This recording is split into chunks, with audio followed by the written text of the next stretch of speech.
magtanggal po tayo ng palikpik ng isda, guys.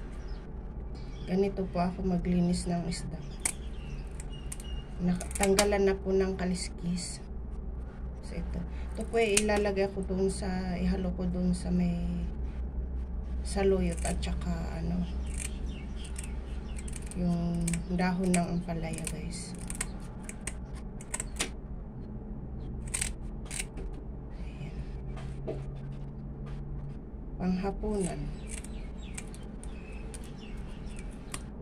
Prito ko po muna bago ko ilagay sa, bago ko ihalo sa dinding sa may saluyot at saka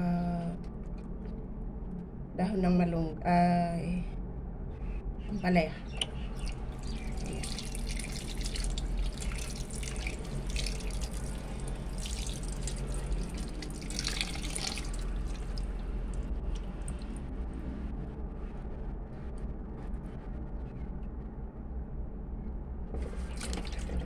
Hindi pa po ako naghugas, kinainan namin makanin ng tanghali.